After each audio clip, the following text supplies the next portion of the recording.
Hej, 4. klasse. Jeg hedder Peter, og jeg er en nørd på eventyr. Det er du måske også, eller det kan du i hvert fald blive. Lige nu, så går jeg ved noget af mit yndlingsfarvand her i Danmark. Herude, der ligger Aarhusbugten, og der tager jeg faktisk tit på eventyr. Det kan man sagtens her i Danmark. Der dykker jeg rundt under overfladen med min snorkel og min dykkermaske og får en masse fantastiske undervandsoplevelser. Jeg elsker det bare. Og lige om lidt, der skal jeg til Afrika og lave nye nørdprogrammer. Og når jeg kommer hjem derfra, så kan det være, at vi mødes. Jeg har nemlig en udfordring til dig og hele din klasse. Det handler om genbrug. Og jeg har hørt, at i Varde, omkring Varde, der findes der rigtig mange børn, som gerne vil være nogle seje genbrugsnørder. Og det er jeg bare så glad for at høre. Nu skal du høre, hvorfor jeg synes genbrug det er så vigtigt.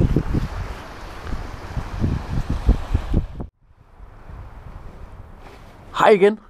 Der er nemlig sket noget ret afgørende de sidste 200 år i jordens historie. Vi er blevet ret mange mennesker. For 200 år siden, i 1800-tallet, der var vi 1 milliard mennesker. Højden på den her legoklods, det er cirka 1 milliard mennesker. Og så sker der noget på 100 år, så vi i starten af 1900-tallet bliver 2 milliarder mennesker. Og det er faktisk en fordobling, det er ret meget. Men prøv nu bare at se, hvad der sker her på de næste 100 år. Herop til år 2014. Der bliver vi faktisk 7 milliarder mennesker. Wow, så der er altså sket en 7-dobling på løbet af bare 200 år. Det er helt vildt. Og hvis den her vækst, den fortsætter, det hedder eksponentiel vækst, så bliver vi faktisk, om de næste 100 år, når de er gået, så bliver vi 14 milliarder mennesker. Det kan vores planet formodentlig ikke bære. Så derfor arbejder man på, at vi ikke skal blive så mange. Det kan være, at vi kun bliver en 11 milliarder mennesker i løbet af de næste 100 år. Det er stadigvæk lige i overkanten. Måske er vi heldige at få bekæmpet fattigdom og blive omkring måske kun en 6 milliarder mennesker. Vi kan faktisk godt falde i antal igen. Det kunne være rigtig godt for planeten. Men lige nu, der er vi altså 7 milliarder. Så vi er altså blevet ret mange i løbet af ganske kort tid.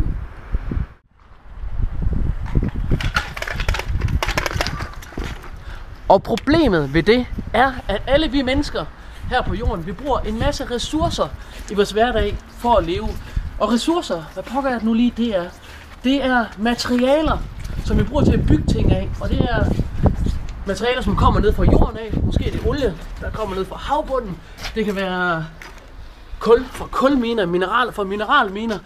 Og nede i cykelkurven her, der har jeg nogle eksempler på, hvad ressourcer for eksempel kan være.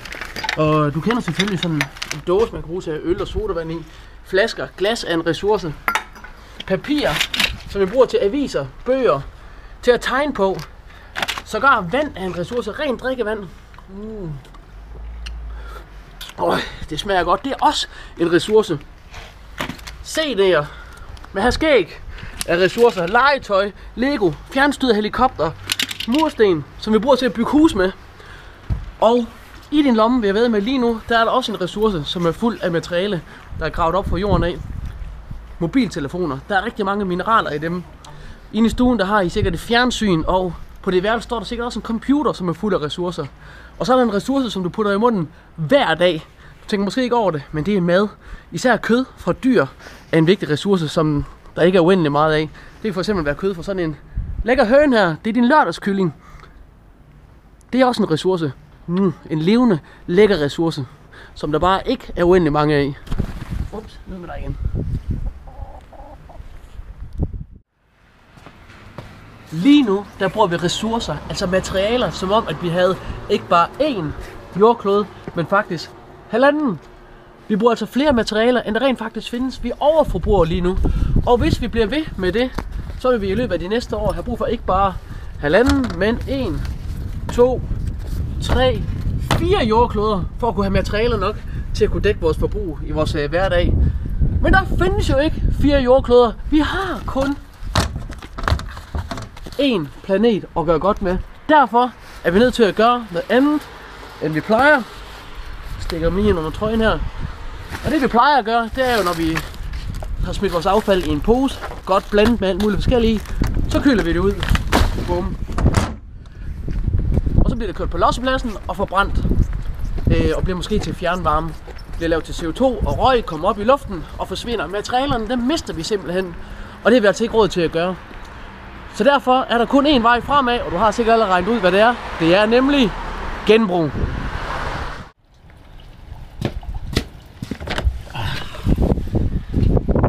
Kom ind for her. Ind i værkstedets nørdhulen. Og det er fedt at genbruge. Og det har Emil og jeg gjort masser af gange i Store Nørd. Og Kåre og Emil, de gør det også stadigvæk i Store Nørd. Når der laves byggeprojekter. Og der har vi for eksempel brugt genbrug til at lave en vindmølle med på et tidspunkt. Nu prøver jeg lige at hive fotoalbummet frem en gang. Prøv at se her. Emil og jeg, vi har bygget en vindmølle af gamle olietønder, som alligevel stod og skulle smides ud. Så satte vi dem over, så kunne vinden puste ind her. Så snurrede den rundt, og så satte vi den til en dynamo på en cykel, som lå hernede, som egentlig også bare stod og skulle smides ud. Så ved hjælp af genbrugsmaterialer, så kunne vi lige pludselig lave strøm, og det kunne vi bruge til noget sjov. Noget andet vi også har bygget ud af genbrugsmaterialer, det er sådan en ørkensejler her, ud af gamle cykler, og nogle rafter, og nogle soveposer og noget gammelt tøj. Der fik vi bygget sådan et fartøj her, så vi kunne køre igennem ørkenen, eller sejle afsted på hjul godt nok. Det var mega sjovt. Det var i Argentina. Det var dengang vi lavede agentnørd i vildmarken. Her, der er Emil ved at hælde noget fedt op i en kolbe, op i en stor dunk. Og det er faktisk fedtet fra en ko. Noget koaffald fra et slagteri, som alligevel bare skulle smides ud. Det genbrugte vi ved at smelte fedtet fra det, og så lavede vi simpelthen brændstof.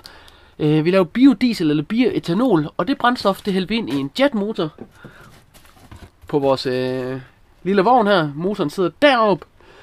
Og så kunne vi køre rundt i ringen her. Og det var faktisk mig, der fik lov til det. For en gang skulle der vandt jeg sten, saks, papir. Lidt uærligt, men jeg vandt dog og fik lov til at køre. Og det var mega fedt. Så man kan altså have det ret sjovt med genbrug. Og det er faktisk ikke kun, når jeg er nørd, at jeg hygger mig med genbrug. Det gør jeg også i min fritid. Hjemme på vejen sammen med nogle af børnene. Der bygger vi faktisk sådan en kampvogn her. En gammel reol og et rør, vi fandt op ved Storskrald. Og den blev malet og blev rigtig flot. Og børnene, de kører faktisk stadigvæk rundt i den kampvogn den dag i dag. Så man kan have det rigtig sjovt med genbrug.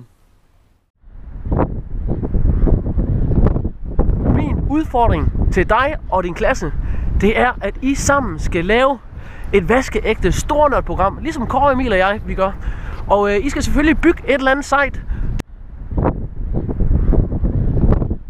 Min udfordring til dig og din klasse, det er, at I sammen skal lave et vaskeægte stornørdprogram, ligesom Kåre, Emil og jeg, vi gør. Og I skal selvfølgelig bygge et eller andet site. Det skal bestå af genbrugsmaterialer. Og mit krav til jer, det er, at I skal have det sjovt undervejs. Der er også nogle flere regler, dem kender jeres lærer. Og noget, der er rigtig vigtigt, når man laver stornørdprogrammer, det er, at der kommer gode naturvidenskabelige forklaringer på de mekanismer, der får jeres projekt til at virke. Det er for eksempel, det kan være, hvad der skaber opdrift i en tømmerflåde, hvis det er sådan, I bygger. Det kan være, hvad der skaber elektricitet i en dynamo. Det kan være, hvordan man skaber fremdrift i en rumraket. Hvis I vælger at bygge en rumraket af genbrugsmateriale, det synes jeg, det kunne være mega sejt. Men det skal I finde ud af. Lige nu, der tror jeg vil ud og kigge mig lidt omkring og se på forholdene under overfladen her. For det er nemlig her, at I som præmie kan komme med mig på eventyr sammen med Sea Rangers. Det er sådan nogle folk, der har nogle rigtig seje speedbåde. Så sejler vi ud på Aarhusbugten her, og der kan vi se sæler, hvaler. Vi kan se lange lige søheste og opleve skibsvrag og alt muligt andet fedt. Prøv lige at komme med og kigge en gang på vandet herovre.